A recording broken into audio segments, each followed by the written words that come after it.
All right, welcome to this hurricane Isaias. Isaias. All right, I'm just gonna call it Isaias. Update. Uh, we have the latest models in the zero Z models, and I really want you to take a look at them because it's pretty alarming. I have the GFS right now up on the screen here. This would be Tuesday afternoon, and you can see here that it has an area of sustained winds well over 50 to 60 miles an hour approaching the south shore of Long Island. And over Long Island, we're going to have sustained winds at least 40 miles an hour. So the wind is continuing to look worse and worse on these runs. This thing just doesn't weaken at all. I mean, as it rides up, if anything, it gets stronger. Um, as it's just the thing is, it's getting picked up, and it's getting picked up so fast that it's just not going to have a chance to weaken all that much by the time it gets up here. So these are some incredible winds. I've got to say, I've been looking at the models for a while, and this is the highest. This is the highest winds I've seen since Sandy. This is almost reminding me of Sandy a little bit. That's how concerned I am about the potential of this storm here, and this could cause a lot of problems. Particularly, the worst of the wind is probably going to be over Long Island at this point with that track. That brings a lot of wind over Long Island. So this is the zero Z GFS that that I'm looking at right now, because I want to share these runs with you. Here's what the precipitation map looks like. You'd see the heavy rain off on the west side of it, but you're talking about a very potent tropical storm just going right up the I-95 corridor there, and lots of rain in that area right there. If we were to look at the 24-hour accumulated precip, you'd see this area here. You're getting over 3-4 inches of rain, but you can see how it tapers off as you go east. It's not as heavy, but the wind is going to be incredible, and that's pretty much what it's about, is this wind here. And if we were to go to 850 millibars, the winds are even stronger.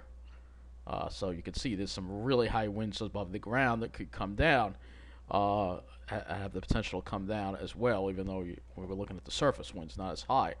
But this is quite a wind event. So I'm going to look at the NAM 12 kilometer now. Now, know the NAM runs slower. This is the 0Z NAM. Not quite as terrible, but still pretty bad. And again, that track is bad news for us.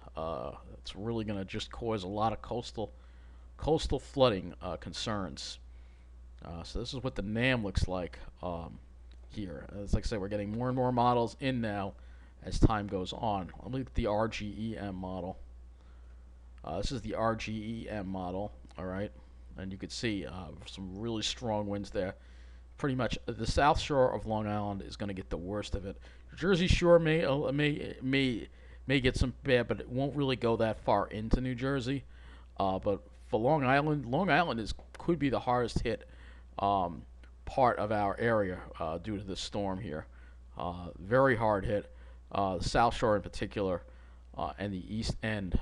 Just a very strong southeast wind here coming up here. You can see this is the RGEM model. Let me look at the ICON model. We got the 0Z ICON model, and you can see pretty much the same idea here. It's going to be that Tuesday afternoon to Tuesday evening time frame that we're going to see these high winds. Very disturbing. So let me, because this just shows knots, let me go and we will actually look at Ventus sky here. This actually shows the in miles per hour. All right, so this would be sometime Tuesday afternoon. It actually does bring in some pretty strong winds into Toms River, 50 miles an hour winds. There's the center of circulation right there. This is the ICON model it's using. So let me change this. I want to use the GFS. Let's use the GFS because it's a little more reputable. All right, so this is the GF. It's not. Is it refreshing? Seems like it's having a problem. Yeah, we're having. All right, so this is the GFS, and you can see here. This is the GFS, 2 o'clock Tuesday, and you can see. Look at these sustained winds. So you can see it has the Jersey Shore getting off a little. Literally, Long Island is going to get blasted. These are sustained winds here. We're looking at Ventus sky here. Sustained winds. This is the GFS. Sustained winds on Long Island, 40 to 50 miles an hour. With winds like this, I'm going to up my estimates and say a third of people on Long Island are going to lose power. So this will be the most significant power outage event we've seen on Long Island since Hurricane Sandy. And if I put the gusts in here, this is really, I mean, gusts close to hurricane force. And all this is going to be going right onto the South Shore beaches. And with the high tide, we are going to see an immense amount of flooding on the South Shore. I think there's the potential that a good part of Long Beach and the Barrier Islands could get inundated. I'm surprised there aren't any evacuation plans for these areas, honestly. I know people think because it's over land, it's going to weaken, but it's going to be moving so fast it's not going to have a chance to weaken once it gets picked up. And that's something to really be concerned about. This doesn't do, I guess this doesn't do waves. This doesn't do waves, I guess. But, I mean, this is really a scary scenario. And I would say to everybody prepare accordingly to be without power for a while. Probably anywhere from a day to maybe as much as 3 to 4 days. Hopefully where I'm at, it's a priority because Mineola is a densely populated area and it should be priority to get power back. But there's a good chance that a lot of us are going to lose power with winds like this.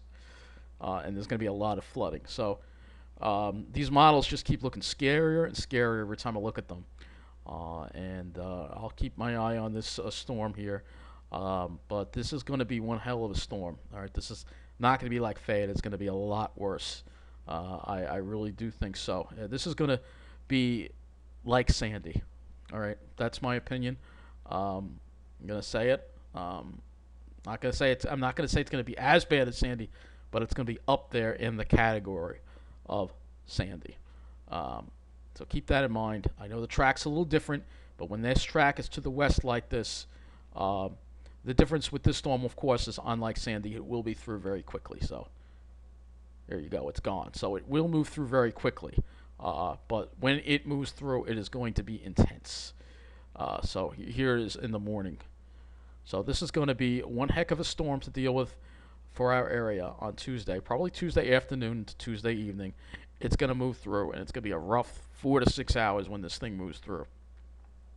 But thank God it is moving fast. So that's the one thing we have on our side. But there's going to be a lot of wind and a lot of coastal flooding and a lot of power outages.